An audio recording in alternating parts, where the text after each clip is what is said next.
Indonesia merupakan negara yang kaya akan keberagaman budayanya.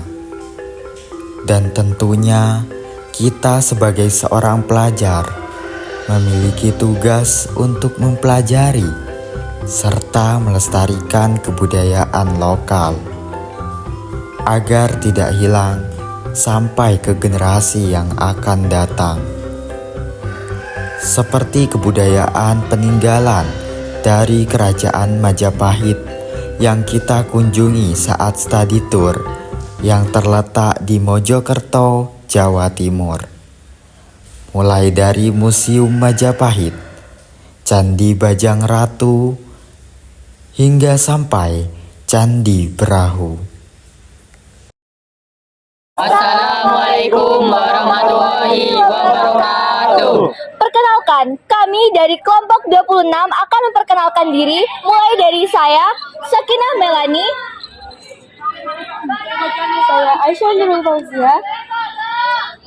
Saya Kanika Ziva Wijaya. Saya Dwi Nabila Putri. Saya Naywa Ayu Febrianti. Saya Muhammad Idaman Fatir. Saya Ifakrullah. Saya MG Raja Bi Abdillah. Saya Muhammad Fatur Rahman. Saya Rehan Septiansyah Ramadan. Dan saya Syakif Faral Akafi. Jelas merah, jangan sekali-kali melupakan sejarah bangsa.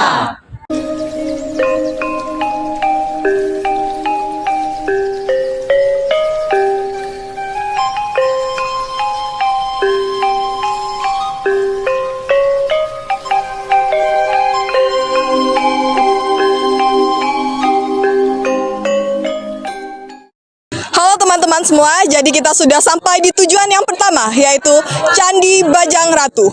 Yang pastinya Candi Bajang Ratu ini memiliki banyak sekali sejarahnya.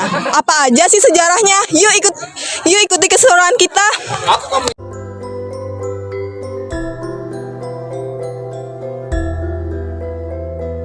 Candi Bajang Ratu adalah sebuah bangunan berbentuk gapura peninggalan Kerajaan Majapahit.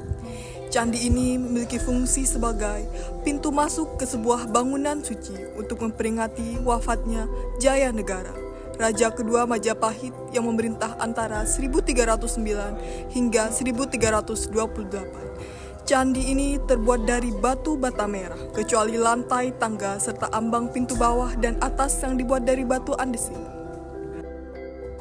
Konon, nama Bajang Ratu diambil dari bahasa Jawa, yaitu asal kata bajang dan ratu.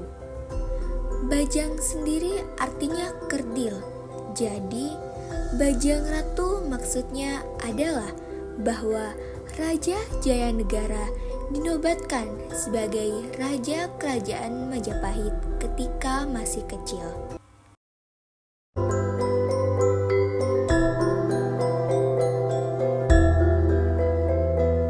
Teman-teman, selanjutnya tempat kedua yang kita kunjungi adalah Museum Majapahit yang ada di Trawulan. Kita di sini bakalan nge-review beberapa barang koleksi yang ada di museum ini. Ikuti keseruan kita terus ya.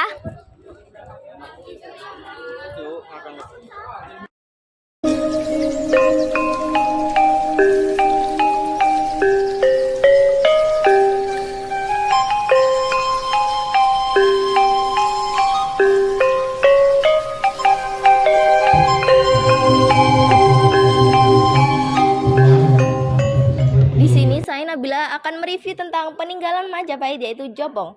Jobong adalah struktur dinding sumur yang berbentuk silinder dan terbuat dari terakota. Jobong ini berfungsi sebagai tempat penapang air penapang sumur pada masa Majapahit.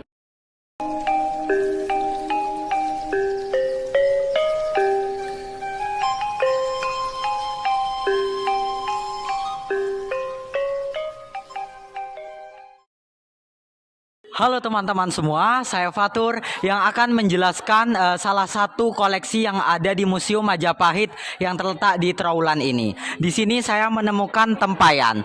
Tempayan ini adalah sebuah benda yang berfungsi sebagai tempat penampung air.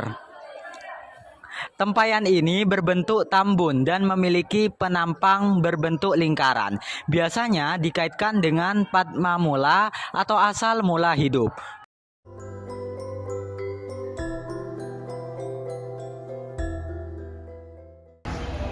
Fungsi dari tempayan ini yaitu sebagai wadah atau penempatan air yang dianggap suci.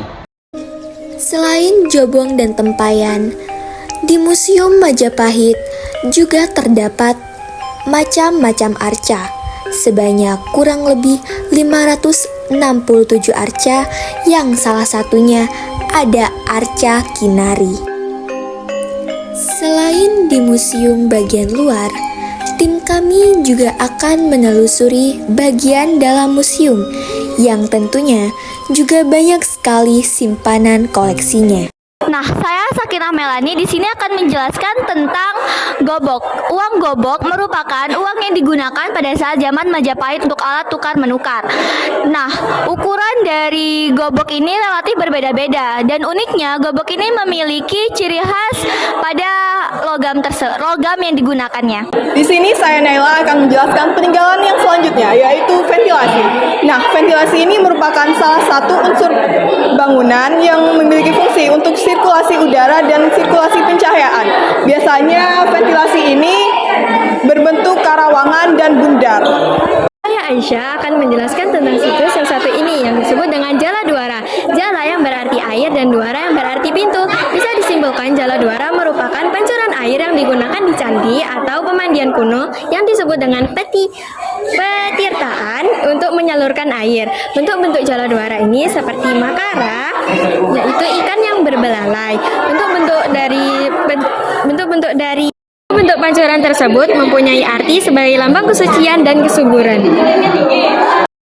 Saya Kanita akan menjelaskan tentang celengan babi. Celengan babi ini diperkirakan sudah dipergunakan oleh orang-orang pada masa kerajaan Majapahit sejak abad ke-15 untuk menyimpan uang-uang mereka.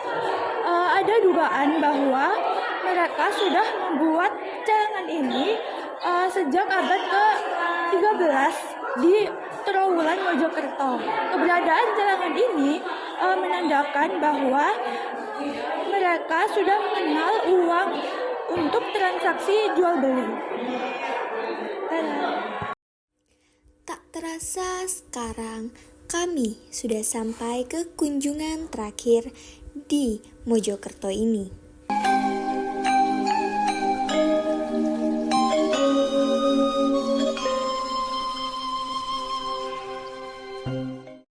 Halo teman-teman, sekarang kita sudah sampai di lokasi kunjungan terakhir kita, yaitu Candi Brahu. Candi Brahu merupakan candi yang memiliki tinggi 25 meter serta panjang dan lebarnya yaitu 18 kali 22,5 meter. Fakta uniknya, Candi Brahu ini merupakan candi yang tertinggi, terbesar dan tertua yang ada di Jawa Timur yang menggunakan batu bata merah. Yuk, ikuti keseruan kita.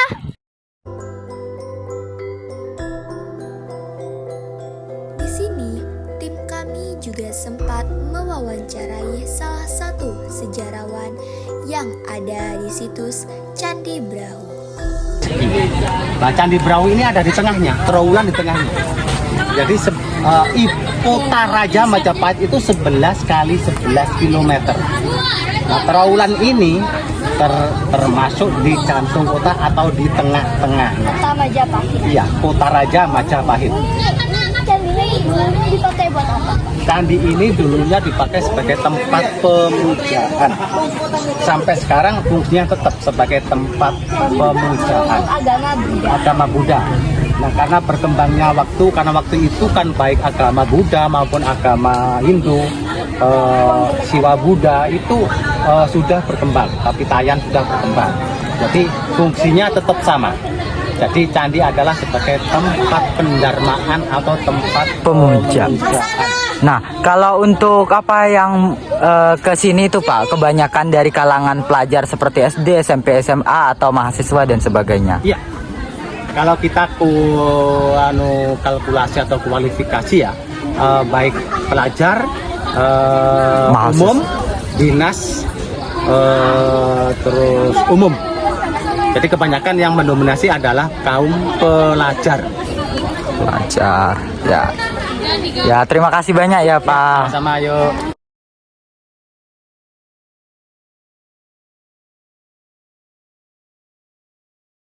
Kalian tahu gak sih kalau pada zaman dahulu, pada saat zaman Majapahit, candi ini digunakan oleh orang Buddha untuk melakukan ritual-ritualnya.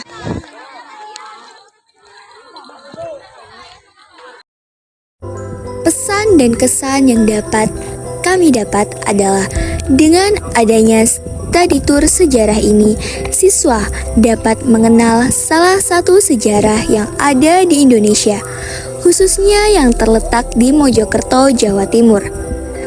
Menjaga dan merawat sejarah merupakan tugas penting bagi generasi muda agar mereka dapat menghargai dan memahami warisan budaya Indonesia.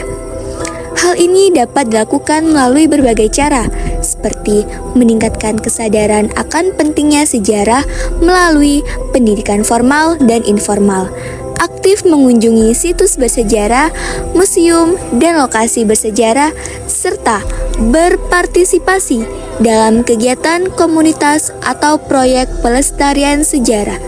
Dengan cara ini, generasi muda dapat turut serta dalam melestarikan dan menceritakan kembali cerita-cerita masa lalu Indonesia untuk masa depan yang lebih baik. Sekian dari kelompok 26. Sampai jumpa lagi.